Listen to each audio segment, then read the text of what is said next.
Señores, la educación sexual integral en niños. Hoy este es nuestro tema aquí en Psicovisión con una invitada especial, Camila Cienfuegos.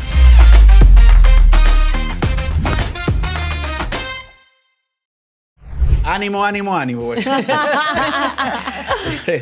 La educación sexual integral, ¿cómo debe de conceptualizarse esto en medio de un debate entre una línea tradicional, una línea liberal con respecto a estos temas? El contraste generacional entre los baby boomers, entre la generación X, los millennials, generación alfa y por ahí ultra postmoderna. Entonces, ¿cómo vamos con eso? Así que este es el tema que nosotros tenemos para el día de hoy, que ha generado tanta controversia dentro de nuestra sociedad. Aquí lo relevante y lo importante sería analizar cómo se está implementando la educación sexual integral en niños, no solamente en la República Dominicana, en otros países. Ahora, lo importante acá y relevante es mencionar el contexto de la República Dominicana.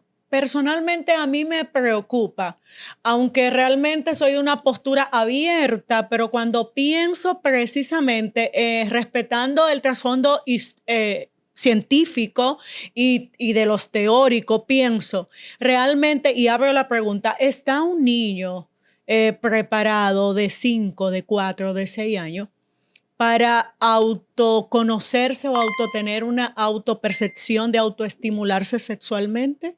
¿Comenzaste con la masturbación? No, yo puedo empezar por donde yo entienda, pero realmente es una de las cosas que preocupa, respetando precisamente que el niño hasta los 7 y 8 años se forma su personalidad y hay algunas cuestiones que no están definidas. Entonces, ¿cómo jugamos con un elemento tan importante como esto? Entonces, mi pregunta para ti, Camila, en este caso sería, como eres especialista en el tema, realmente la incidencia que tiene la educación sexual integral en el sistema educativo y el impacto psicológico que esto infiere en nuestros niños. Mira, antes de yo responder esa pregunta, es bueno que la gente sepa que el concepto de educación sexual integral se ha tergiversado. Totalmente. Por el tema de las agendas, ¿verdad? Gracias. Educación sexual integral, la palabra integral aquí es muy importante. ¿Qué quiere decir integral? Que abarca todas las dimensiones de la sexualidad. Y cuando hablamos de las dimensiones de la sexualidad, que son muchas, pero las más importantes son la biológica, la psicológica y la social, no estamos hablando de una ideología, estamos hablando de ciencia. Entonces, eso es lo que realmente se busca implementar y lo que, por ejemplo, en países como este se necesita implementar. Independientemente de las ideologías y de muchísimos otros países donde están adoctrinando a los niños, lo que se necesita es esto. ¿Cuáles son las dimensiones? Como dije, biológica, psicológica y social. ¿Qué comprende la dimensión biológica? El tema de la anatomía, de la reproducción, el tema del embarazo, el tema de la menstruación. ¿Qué comprende la dimensión psicológica? El autoconcepto, la autoestima. Y el plano social como... Y las relaciones. La relación entre el ambiente y el individuo, cómo influye el ambiente en mí, cómo yo puedo influir en el ambiente. Todo esto es ciencia. Y el tema de la masturbación o de la autoestimulación, entiendo que se puede abordar desde, vamos a decir, el concepto como tal. Pero de ahí a tú profundizar. Ejemplificar. Explicarle a los niños cómo hacerlo, entiendo que es innecesario porque es algo instintivo. Camila, gracias. Dentro de esa confusión, entonces, el sistema educativo dominicano necesita revisar precisamente, no responder, gracias por responder de esa manera, eres una experta en el área, no responder precisamente a una ideología, sino hablar del plano científico y respetar las etapas. Si me voy a Freud con las etapas psicosexuales, ¿qué enseña Freud?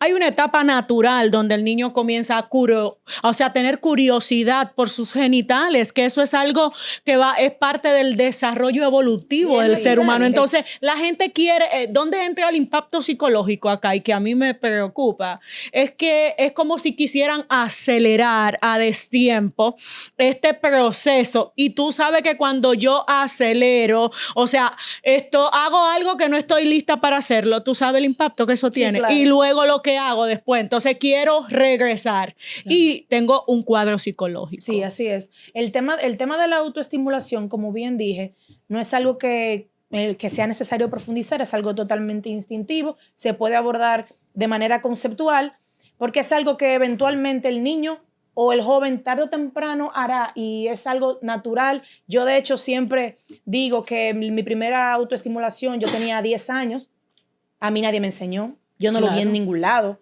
Simplemente yo estaba autodescubriéndome, mis padres nunca se sentaron conmigo a hablar de eso, los maestros tampoco. Y ojo, esto es muy importante decirlo, el hecho de que yo me haya autodescubierto a temprana edad no me llevó a mí a tener relaciones sexuales a temprana edad. No, claro. En la mayoría de los casos, diferentes. En la mayoría de los casos, las jovencitas que tienen relaciones a temprana edad es porque lo hacen, las lleva a eso la curiosidad. Y un trauma, tú sabes, no pendiente. Claro, la curiosidad, la presión, el entorno, pero increíblemente yo creo que el hecho de yo haber descubierto la autoestimulación a temprana edad fue lo que, digamos que, no me llevó a yo tener relaciones sexuales, porque yo no tenía la necesidad. Hasta que no estaba preparada. Porque ya yo había descubierto algo y ya no tenía esa curiosidad. Con respecto a tu experiencia en el Ministerio de Educación, sí, en estos temas, considerando que estuviste en España, sí, si no me equivoco, estudiando acerca de esta temática, y luego entonces vienes, te incluyes dentro del sistema educativo. ¿Cómo fue tu experiencia ahí con estos temas? Y para mí sería importante también tirarlo al debate aquí, el contraste entre esa educación tradicional y la que se pretende de manera actual.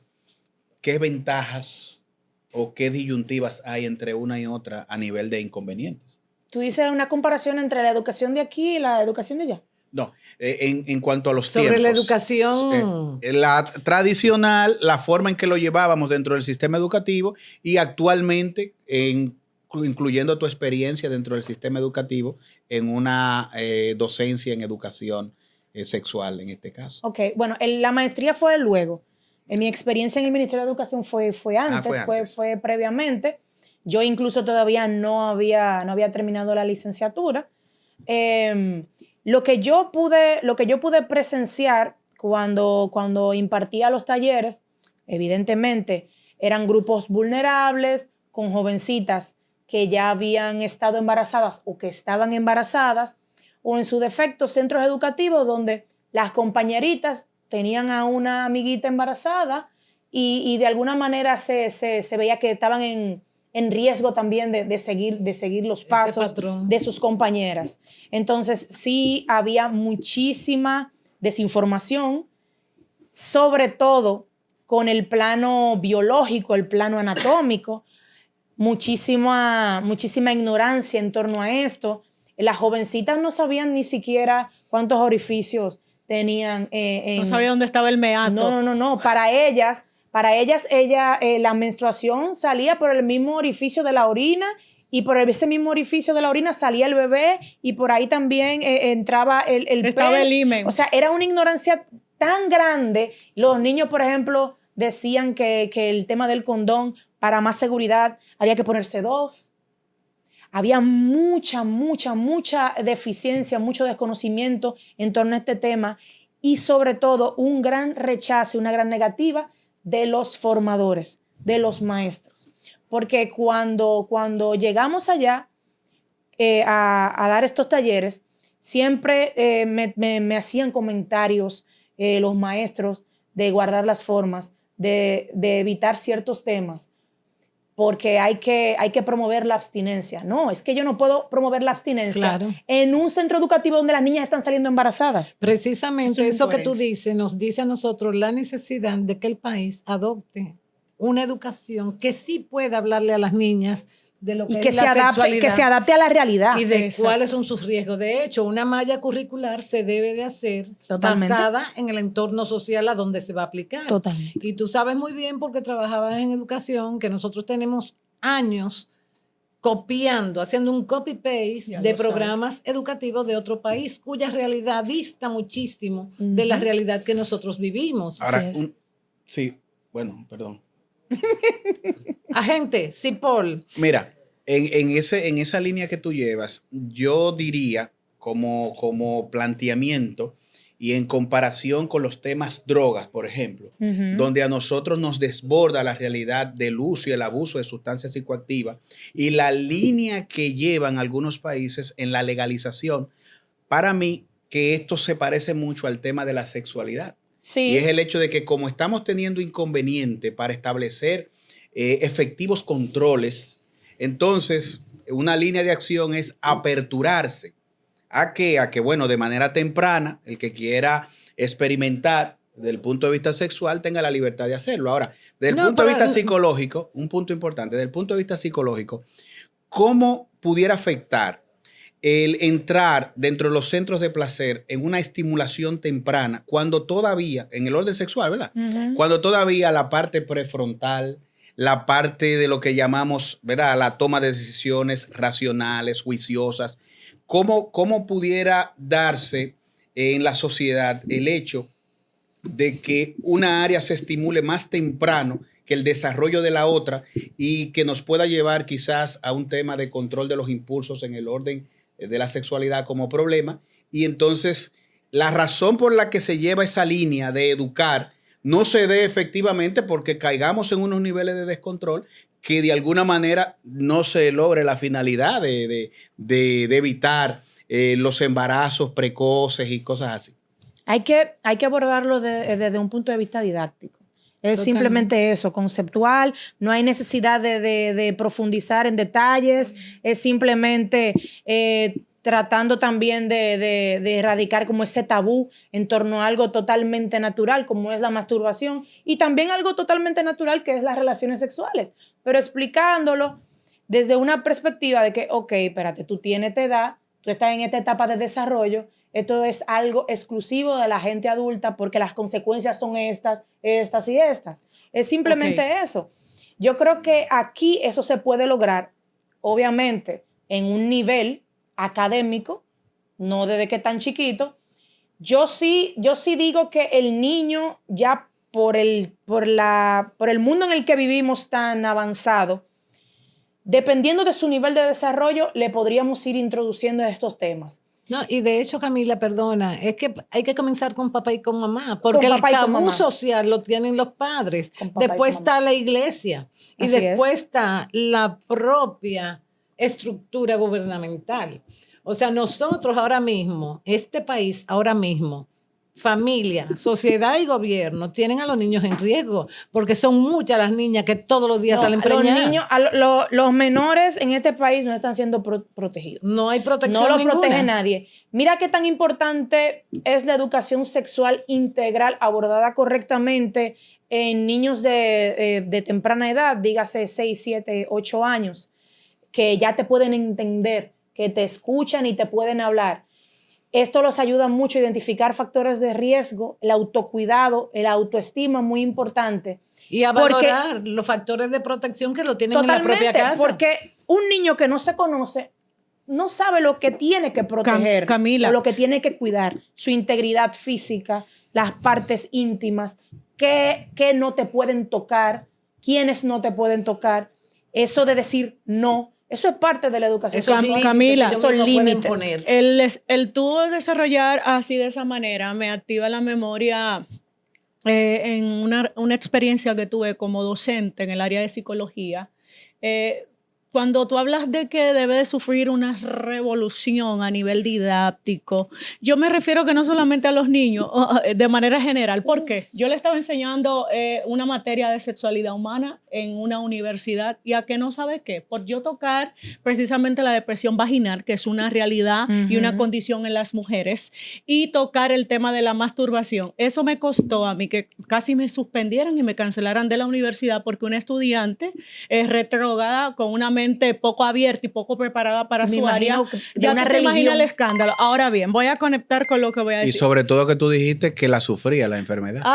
No, en ese caso no dije que la sufría porque no, en ese caso no estaba en depresión vaginal. Bueno, pero ese no es el tema ahora. El tema es mitos y realidades, señores, mitos y realidades, Camila, de la diversidad de género. Si bien es cierto, usted pudiera como persona adulta, que yo respeto eso, decidir una orientación sexual totalmente diferente a la que yo tengo, que es heterosexual, yo le respeto, pero usted imponer en un sistema educativo a niños, enseñarle con 6 años, 5, 7, que tú biológicamente lo que tú ves no eres, es como tú te sientes. O sea, es como contradecir y realmente banear la mente de ese niño. Y yo te pregunto a ti, Camila, tú como madre, ¿qué recomendación, qué tú realmente crees en relación a este tema? ¿Cómo impacta la mente de nuestros niños?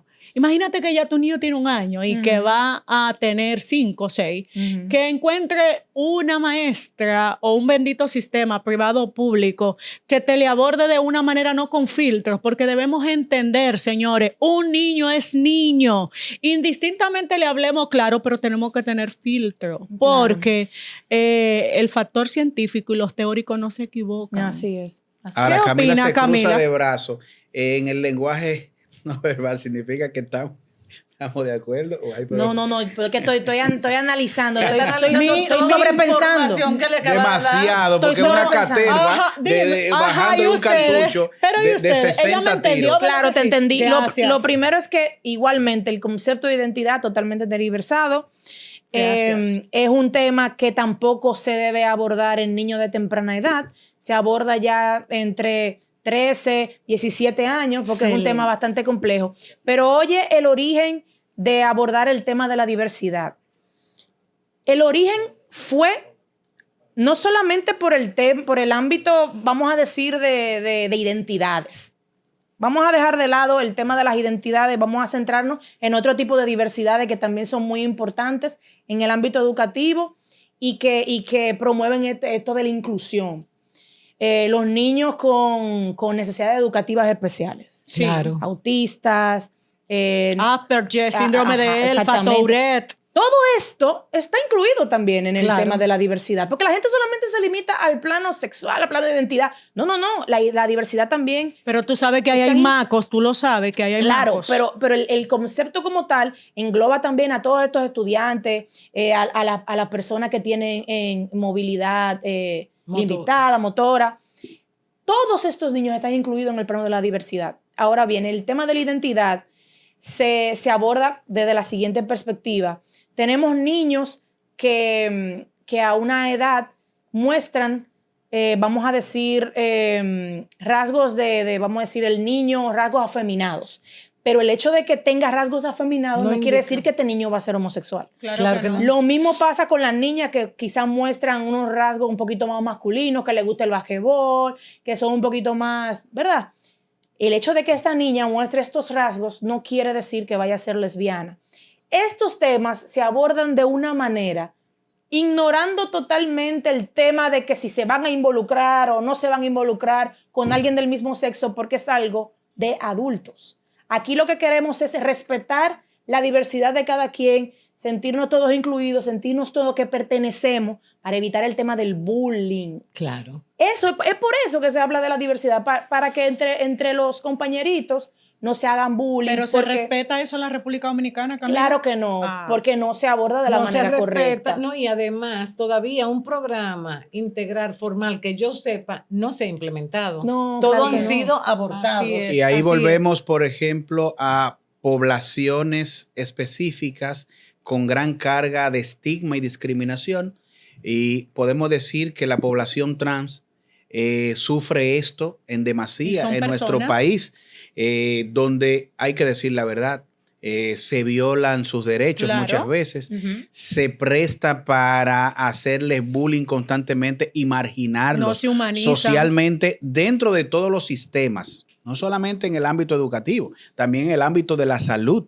Por ejemplo, yo trabajé con el CDC de Atlanta en el 2012, Volver trabajó junto con el COIN en un programa llamado Actitud, es un proyecto, y bueno, ahí trabajamos la prevención de VIH en usuarios de drogas y nos metimos ya a la población vulnerable en sentido general. Y una de las cosas que nosotros encontramos es cómo esta población caía en el intercambio de sexo por dinero, por ejemplo, por una realidad de la misma estigma, discriminación y marginalidad social. También la prevalencia en cuanto a adquirir VIH por las situaciones de riesgo en donde se movían como resultado de esa misma marginalidad. Y eso nos dio al traste con un programa psicoeducativo a nivel nacional para sensibilizar la población profesional de salud, a los proveedores de salud, tanto con los usuarios de drogas como con la población trans. Entonces, en esa parte estamos plenamente de acuerdo. Ahora, el elemento distorsionado que vemos es que a veces se trasciende al hecho del derecho, de la equidad, a una línea de pensamiento invasiva y al mismo tiempo impositiva, donde los que no creemos hasta cierto punto en ciertas formas de creencia y línea de pensamiento, no se nos acepta. Entonces, ahí entramos como en la disyuntiva de la misma discriminación. Bueno, en el sentido de la misma discriminación. Claro. Y creo, y yo de verdad en la práctica lo asumo, porque aquí en Volver fue donde se dio la primera reunión de población trans de entre los NA para trabajar sus temas de adicción. ¿Por qué? Porque ni en iglesias, ni en clubes, ni en ninguno otros locales de lo aceptaban.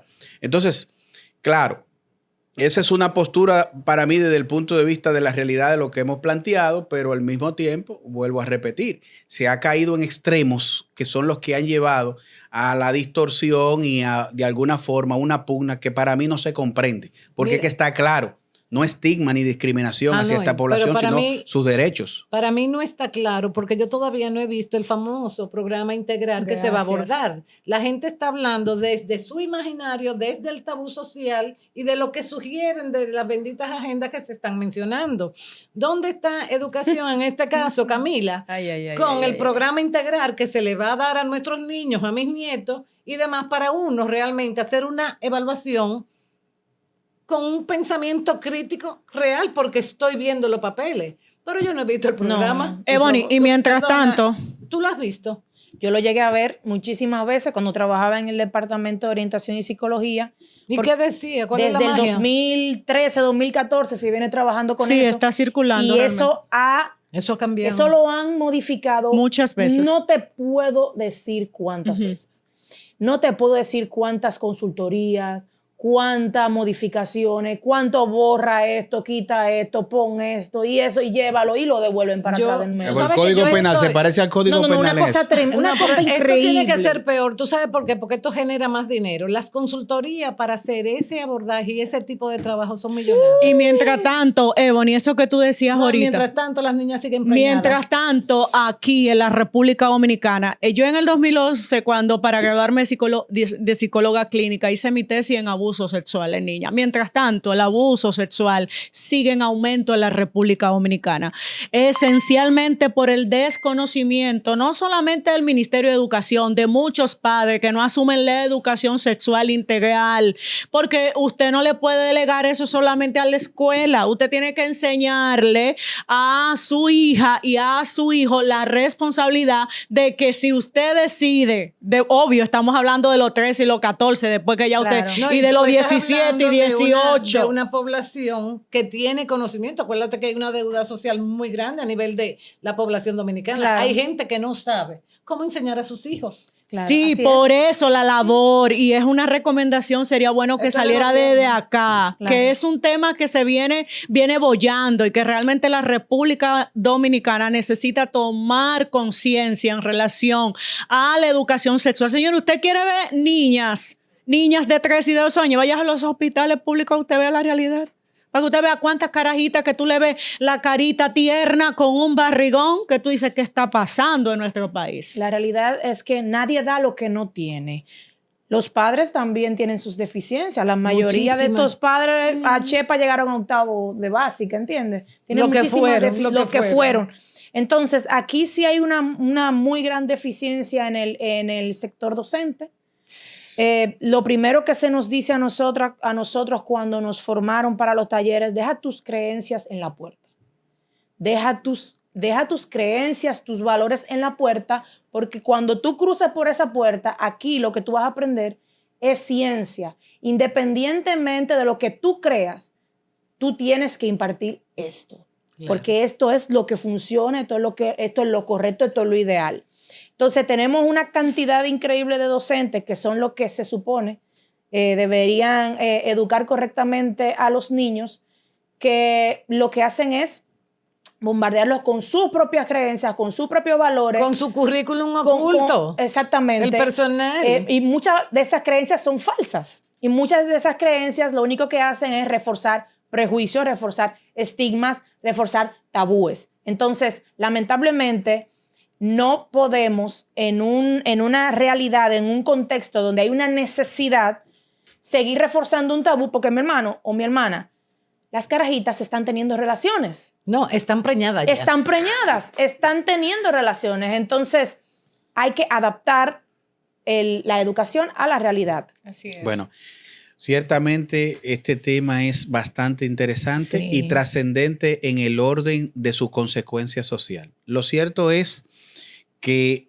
todavía hacía unas décadas atrás, yo tuve la experiencia de compartir con un amigo que creía que los niños nacían por la boca. Ay, Dios mío. Pero me veo... Perdona, no, pero es una realidad. Una realidad. Ahora me encuentro con otra realidad en la actualidad, dirigiendo centros de rehabilitación, de no poder aceptar en el programa a una preadolescente de 13 años, porque aunque no trabajamos con esa población, pero el sistema de vida que llevaba esta jovencita, por decirlo así, era tal que cuando lo comparamos con los pacientes adultos que tenemos dentro del centro, decimos, no, pues esta le da clase. Ahora, no la pudimos recibir porque cuando se le hizo el análisis ginecológico, estaba embarazada. ¿De quién? De otro muchacho más, que dicho sea de paso, era con quien compartía abuso de sustancias psicoactivas y se dedicaba a actividades delictivas. Lo que nos lleva al punto de que, señores, la mente del muchacho de hoy es muy diferente al del muchacho de ayer. Y se necesita un sistema educativo integral, que sea armónico, que le dé participación a los padres, que psicoeduque a los padres. Y que sensibilice a los formadores. Exacto, y que parta de que el hogar, la casa puede ser un factor de protección y que independientemente de las creencias o en el marco de cualquier creencia se puede dar una contención en un problema social como el que nosotros tenemos, que es serio, porque muchacho pariendo muchacho, eso es problema. Así que nos vemos en la próxima.